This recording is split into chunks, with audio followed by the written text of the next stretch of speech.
ამ ვიდეოში არ იქნება თიზერები, იმიტომ რომ ეს არის ჩემი პირველი YouTube ვიდეო, რომელსაც ვიღებ მარტო. და დღეს არ გვეყოლება ბუა. არ ვიცი მეტი რა ვიყო, ეხლა ბუა იყოს მეტყოდა რამეს. საკმაოდ დიდხნიანი პაუზა გამომივიდა, რაც ალბათ ძალიან ლოგიკური არის ქვეყანაში მიმდინარე მოვლენების გამო. სანამ ამბები დაიწყებოდა, მაქამდე მე და ჩემი მეგობრები წავედით საფრანგეთში და ბელგიაში. თუმცა რა თქმა უნდა, ამ ყველაფრის არც მონტაჟის, არც დადების, არც არაფრის ხალისი არ იყო. და სავარაუდოდ ეს ორი ძალიან დაგვიანებული ვლოგი იქნება იანვარში. ამ ჩვენთვის გახსნას ყველაზე დიდი ზოოპარკი ევროპაში. თუმცა მაქამდე მინდოდა რომ წელს კიდე ერთი ვიდეო დამედო, რომელთაც შევაჯამებდი 2024 წელს და რაღაც ახალი იმედებით ავივსებოდი 2025 წლისადმი. უკვე წლებია, რაც ჩემთვის ძალიან მნიშვნელოვანი არის ხოლმე წლის ბოლოს, ამ წლის რაღაცნაირი შეჯამება და შემდეგი წლისთვის ახალი მიზნების დასახვა, ახალი მოლოდინების და იმედების გაჩენა და ასე შემდეგ. და უკვე მეორე წელია, რაც გადავწყვეტა, რომ ამ ყველაფერს რაღაც უფრო კარგად ფორმულირებული სახე მივცე და ასევე მეორე წელია, რაც ვაკეთებ vision boards. და რადგანაც წელს განსაკუთრებით რთული წელი იყო ჩემთვისაც და დარწმუნებული ვარ ალბათ ყველასთვის სუმცირე ქვეყანაში მიმდინარე მოვლენების გამო, ამიტომ წელს რაღაც განსაკუთრებული სურვილი მაქვს იმის, რომ ეს წელი კარგად შევაჯამო, კარგად გავაანალიზო ყველაფერი და გავუშვა ეს წელი და მოვემზადო 2025 წლისთვის.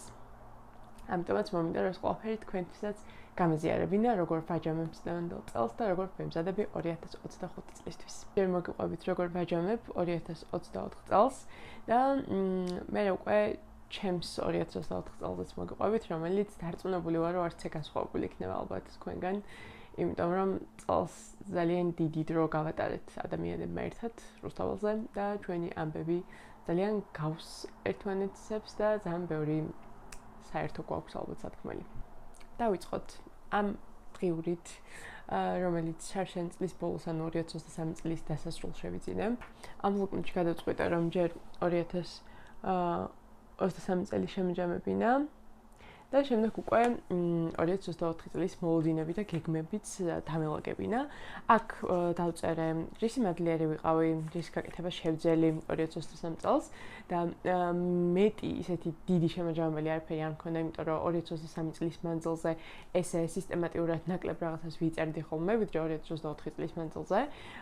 ამიტომაც ამ დღეებში ეგ იყო და მე უკვე მქონდა წლის მიზნები, რაღაც ეტაპამდე თვის მიზნებსაც ვწერდი ხოლმე და ასევე ვიწერდი წიგნებს, რომლებიც წავიკითხე 2024 წლის მანძილზე, სპექტაკლები, რომლებიც ვნახე, ფილმები, სერიალები, ანუ ეს რაღაცების სიას ვაკეთებდი და ეგრეთ წოდებულ რაღაც შეფასებებს ვუკეთებდი ხოლმე 10-დან რამდენი გულით ვაფასებდი.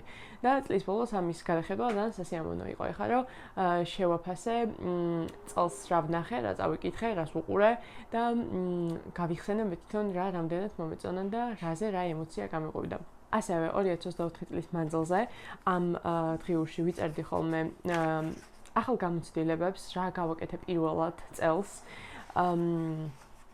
და პრინციპში სულ ეს არის, რაც არ უნდა იყოს, მაინც ამ დღეებში ბევრს არ ვიწერდი. თუმცა წელს ძალიან დიდი სურვილი მაქვს, რომ ყველაფერი უფრო და უფრო მეტად ჩავიწერო, რომ 2025 წლის ბოლოს კიდევ უფრო მეტი რაღაც მქონდეს გასახსენებელი და კიდევ უფრო მარტივად შევაჯამო ჩემი წელი.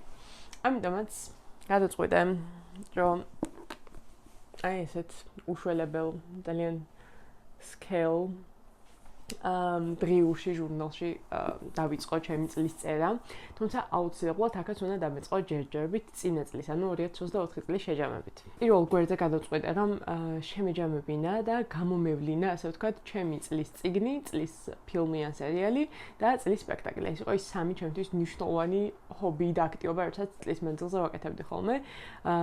ამიტომაც ესენი შევაჯამე, წლის საუნდტრეკი გამოვავლინე, ასე ვთქვათ და ამ ყველაფრით გავიხსენე წლის მანძილზე რა ემოციები მქონდა, რა ეტაპზე მომეწონა თუნდაც ის წიგნი, რა ეტაპზე ვუყურებდი იმ სერიალს, რა ეტაპზე ვნახე ის სპექტაკლი და ასე შემდეგ და ძალიან ბევრი სასიამოვნო ემოცია აღმიდგა. შემდეგ გვერდზე გადავწყვეტე რომ გამეკეთებინა მოგზაურობის გვერდი, იმიტომ რომ წელს ყველაზე ესეთი აქტიური წელი მქონდა მოგზაურობის თვალსაზრისითაც და ძალიან მნიშვნელოვანი მოგვიანებები დავაგროვე, ამიტომაც გავაკეთე მოგზაურობის გვერდიც. შემდეგ გვერდზე ჩამოწერე მიღწევები, რაც რა თქმა უნდა არ გულისხმობს იმას, რომ რაღაც გრანდიოზული ამბები უნდა იყოს. აქ ჩამოწერე ისეთი მცირე რაღაცებიც კი, როგორც არის თუნდაც ჩემი ბუნებრივი ხვეულით მის შეყვარება. შემდეგ გვერდზე არის ყველაზე ბედნიერი მომენტები და ამის შემდეგ ყველაზე რთული მომენტები. წლევანდელი წელი რაღაცნაირად ძალიან კონტრასტული იყო იმ თვალსაზრისით, რომ კარგიც იყო ძალიან ბევრი და არ შეიძლება მაგის დაკარგვა და ძალიან მძიმე დღეებიც იყო ისევ და ისევ თუნდაც მხოლოდ ქვეყნის თვალსაზრისით. სხვა ყველაფერს თავი დავანებოთ. ასევე აქ კიდე ერთხელ შევაჯამე ჩამოწერე 2024 წელს პირველად რა გავაკეთე და ეს მგონია რომ ერთ-ერთი ყველაზე სასიამოვნო გვერდი არის და ერთ-ერთი ყველაზე აუცილებელი ესეთი ტიპის ჟურნალში, იმიტომ რომ ძალიან საინტერესოა რომ იაზრებ რომ ერთი წლის წინ ეს რაღაცა არ გქონდა ნაცადი, არც წარმოგედგინა რომ რაღაცას იზავდი, მაგრამ გააკეთე და ესეთ რაღაცებს გააზრება ძალიან გმატებს თავდაჯერებას, რომ შეგიძლია ძალიან ბევრი რაღაცის გაკეთება. კიდე ერთი ძალიან მნიშვნელოვანი გვერდი არის მადლიერების გვერდი, სადაც ჩამოწერე თუ რისი მადლიერი ვარ და აქ წერია ყველა პატარა დეტალი დაწყებული იმით, რომ სწორ დროს სწორ ადგილას დავიბადე ჩემი აზრით. და ბედნიერი ვარ რომ ამ პერიოდის საქართველოში ვცხოვრობ. ბედნიერი ვარ რომ ჩემს ოჯახში დავიბადე, ბედნიერი ვარ რომ ის გარემოც მომყავს, ის მეგობრები მყავს, ვინც მყავს და ასე შემდეგ. ანუ ეს ყველაფერი თითქოს ყოველდღიური ძალიან ჩვეულებრივი ამბავია, მაგრამ ამ ყველაფერზე დაფიქრება და მადლიერება ძალიან მნიშვნელოვანი გრძნობა არის. და შემდეგ გვერდზე უკვე რაღაც ძალიან მოკლედ უბრალოდ ორი სიტყვით კიდევ ერთხელ შევაჯამე ეს წელი.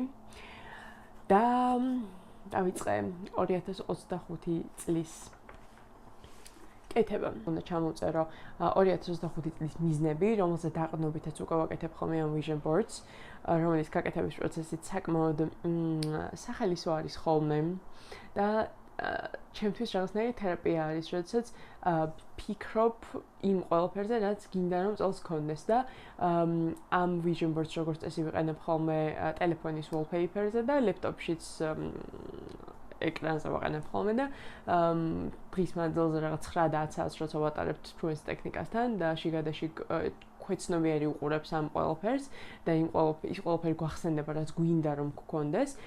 ეს რაღაცნაირად მჯერა რო გვეხმარება და ჩემმა წინა წლის გამოცდილებამაც დამიდასტურა ეს, რომ ძალიან გვეხმარება და ძალიან კარგი არის vision board-ის გაკეთება. ესეთი რუტინები ჩვენს თავთან რომ დავსხდეთ სიმშვიდეში ან მუსიკის თანხლებით და ჩვენს თავთან გავაანალიზოთ ყველაფერი, რა მოხდა, რისთვის მოხდა, ამ ყველაფრით რა ვისწავლეთ, არის ძალიან მნიშვნელოვანი და ამ ყველაფრის გადააზრება აუცილებლად გვეხმარება და დაგვეხმარება იმაში, რომ სამომავლოდ კიდევ და კიდევ უფრო მეტად გავიზარდოთ და ჩვენი შეცდომებით, ჩვენი სირთულეებით და ჩვენი რაღაც ყოველდღიური ამბებითაც კი ვისწავლოთ რაღაც ახალი.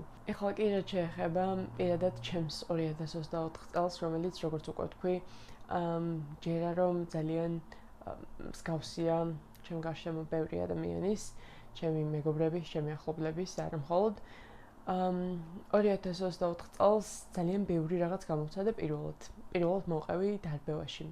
პირველად ვიგრძენი როგორ ძალიან მყარებია ჩემი ქვეყანა, იმიტომ რომ აქამდე ჩემი ცხოვრების მანძილზე და გააზრებულ ასაკში არ ყოფილა ისეთი პერიოდი ქვეყანაში, როდესაც რაღაც ესეთი გარე ფაქტორებით შევიგრძნობდი ამ ყველაფერს, შევიგრძნობდი რა ძვირფასი არის თავისუფლება, შევიგრძნობდი დამოუკიდებლობის მნიშვნელობა, შევიგრძნობდი იმ ყველაფერს, რის გამოც წარსულში ადამიანები თურმე ბრძოლობდნენ და ეს ყველაფერი ესე გაუაზრებელ ფაქტებად ვიცოდით აქამდე. მაგრამ წელს პირველად ვიგრძენი ეს ყველაფერი რეალურად და ამისიც მადლიერი ვარ. ძალიან ბევრი ემოცია მივიღე წელს პირველად. მეორე მხრივ, რა თქმა უნდა, ხდებოდა კარგი ამბებიც 26 მარტის თამედობით, როდესაც დავინახეთ, როგორ გვიხდება გამარჯვება და არ ვიცი, ესეთი ერთობა ასევე კარგი კუთხითაც მე და ჩემს თაობას გვენია, რომ არ გვახსოვს და არ გამოგვიცდია და წელს რაღაცნაირად ძალიან ესეთი ეგრეთ წოდებული კარმული წელი იყო, იმიტომ რომ ყველა ამბავი რაც ხდებოდა და ძალიან ბევრი მნიშვნელოვანი ამბავი ხდებოდა ქვეყანაში, კარგიც და ცუდიც, ყველაფერი რაღაცნაირად წარსულს გვახსენებდა და ყველა ესეთ ამბავს ვადარებდით და უფრო ჩვენ წინათაობები ადარებდნენ ხოლმე წარსულ ამბებს ფეხბურთის გამარჯვებიდან დაწყებული, აქციების დარბევით დამთავრებული, ყველაფერზე რაღაცნაირად ამ წარსულს ვიხსენებდით, რომელიც მე და ჩემს თაობას პირადად არ გვინახავს, ბევრი რაღაც არ ვიცოდით და ეხლა ჩვენს თავზე გამოვცადეთ და 2025 წელში უფრო დიდი ემოციებით გადავდივართ. უფრო პერსონალურ ამბებზეც რომ გადავიდეთ, წელს პირველად გადავცურა ოკეანე ვნახე, ჩემს ცხოვრებაში ალბათ ყველაზე არ ვიცი, ედით აღუწერლად ლამაზი ხედები. ვიჯექი ეგრეთ წოდებულ ამერიკულ მთებზე, ეგრეთ წოდებულ რაღაც როლერკოსტერზე, რომელზეც ვინც მიცნობს ყველამისის შემდგენ თბიში რა ადამიანი ვარ, ეგეთ რაღაცებთან მიმართებით, ამიტომ ჩემთვის ეს ძალიან დიდი მიღწევა იყო. ჩემი საქმიანობების მხრივაც ძალიან საინტერესო წელი იყო 2024.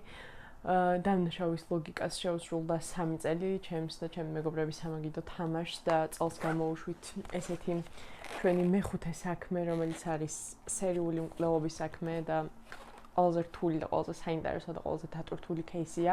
ეს არის საქმე და ეს არის იდეა, რომელიც ჩვენი დაარსების პირველივე დღიდან გვქონდა და ყოველთვის ძალიან გვინდოდა ამის გაკეთება და ყოველთვის რაღაც იქამდე მივდიოდი ხოლმე, რომ ამ ეტაპისთვის მზად არ ვიყავით ამის გასაკეთებლად და ვარ ძალიან ბედნიერი, რომ წელს შევძელით ამ ყოველთვის გაკეთება. ასევე წელს გამოვუშვით მე და ჩემმა ორმა უძვირფასესმა მეგობარმა ესეთი ახალი სამაგიდო თამაში, რომელიც არის კაცების, გადაცემა კაცების ფრაზებზე დაფუძნებული და გამოშვების პირველივე დღიდან ბევრი ადამიანი გვეუბნებოდა რაღაც კონკრეტულ სხვადასხვა სერიალებზე, რომ თუ გავაკეთებდით შემდეგ სხვა ედიშენებს და ამ მხრივ ძალიან კარგი და ძალიან სასიამოვნო სიახლეები გვექნება 2025 წელს იანვრის თვეში სავარაუდოდ და ძალიან ველოდები ამ ამბებსაც 2024 წელს დაიწყო გააცურა არსებობა და 2025 წელი დარწმუნებული ვარ, რომ კიდევ და კიდევ უფრო წარმატებული და ნაყოფიერი იქნება ჩვენი თამაშისთვის.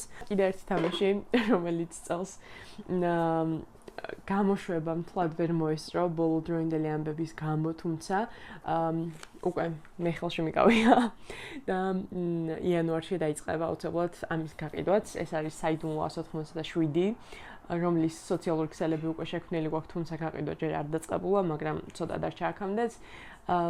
და ძალიან ვამაყობ ამ თამაშითაც, იმიტომ რომ საკმაოდ დიდი ხანია, რაც გვინდა ამის გაკეთება, დიდი ხანია ვემზადებით და ბევრმა სხვა ამბებმა შეგვიშალა პერიოდულად ხელი იმაში, რომ დროულად გამოშვებულიყო ეს თამაში და გადავიდა 2025 წელს, მაგრამ ესეც არაფერია. დამნაშავის ლოგიკა, როგორც იცით, სავარაუდოდ უკვე ბევრმა არის დეტექტიური თამაში, რომელიც არის ერთჯერადი. ანუ მისი მთავარი არსი არის ის, რომ გამოიძიოთ კონკრეტული кейსი და საიდუმლო 27 იქნება მრავალჯერადი დეტექტიური თამაში, რომელიც დარწმუნებული ვარ, რომ ძალიან მოგვიწონებთ.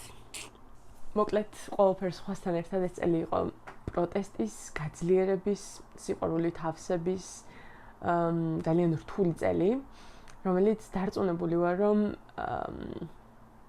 სასიკეთო შედეგებს მოგვიტანს 2025 წელს. აპრილის პირველივე აქციიდან მაქსიმალურად ვიდექი ხოლმე იქ, სადაც სჭირდებოდა ქვეყანას და ამ ყველაფრის გამო მეც ჩემს მეგობრებსაც და დარწმუნებული ვარ ბევრს კიდევ ბევრი თუნდაც პირადი გეგმების გადადება მოგვიწია, გაუქმება მოგვიწია, მაგრამ ეს ყველაფერი რა თქმა უნდა არაფერი არ არის იმასთან შედარებით, რისი გადატანაც მოუწიათ და უწევთ ადამიანებს, რომლებიც წარმოუდგენელი მიზეზების გამო წელს ვერ ხვდებიან თავის საყვარელ ადამიანებთან ერთად ახალ წელს და ხვდებიან 4 კედელში.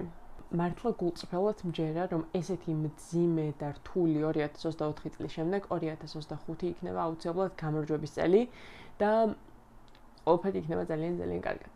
იქნება ისე, როგორც ჩვენ გვინდა და როგორც ჩვენ მსახურებთ. და თუ ყველა სხვა წლის სურვილები იწყებოდა ხოლმე ჩემი რაღაც პირადი ან ოჯახის კეთილდღეობის სურვილით, წელს ჩემთვის ესია იწყება ქვეყნის კეთილდღეობით, მშვიდობით, თავისუფლებით, დამოუკიდებლობით და ასე შემდეგ. წელს ჩემ გარშემო ყველას დაბადების დღეზე პირველ რიგში უსურვებდი ხოლმე მშვიდობიან და თავისუფალ საქართველოში ცხოვრებას, იმიტომ რომ მართლა სხვანაირად გავიგეთ მე და ჩემმა თაობამ წელს ამ ყველაფრის ფასი. მე და ჩემს მეგობრებსაც ძალიან ბევრჯერ გვითხოვს ამ პერიოდში, რომ აი ოღონდ ყველაფერი დაალაგდეს, ოღონდ რაღაც შვიდ ევროპულ დამოუკიდებელ საქართველოში ვიცხოვროთ, ოღონდ ეს ყველაფერი დამთავრდეს ისე როგორც ჩვენ გვინდა და აღარ ვიწუწუნებთ არაფერზე, მე ყველაფერი კარგად იქნება, ანუ რაღაც თავარ საზომად უკვე ვხედავთ მართლა ამ ყველაფერს. და მთელი გულით მინდა გისურვოთ, რომ 2025 წელი იყოს მშვიდობიანი, ევროპული გამარჯვების წელი. ძალიან მინდა რომ ვიცხოვროთ ისეთ ქვეყანაში, ისეთ ევროპულ საქართველოში, რომელიც ყველას გვინდა, რომელსაც უპირობოდ ვიმსახურებთ კიდეც. მადლობა თუ მიყურეთ. ეს წელი ჩემთვის იმითაც იყო ძალიან მნიშვნელოვანი, რომ გავრისკე და დავიწყე ჩემი ბავშვობის ეს დიდი სურვილის ასრულება და დავიწყე YouTube-ზე ვიდეოების დადება და 2025 წელს დიდი იმედი მაქვს, რომ ამ ხრივ კიდევ უფრო საინტერესო და მნიშვნელოვანი წინსვლები იქნება, იმიტომ რომ რაღაც იდეებიც მაქვს. თუმცა მაგამდე ესე უბრალოდ ღია საუბრებით გავირთობ თავს და გაგართობ თქვენს.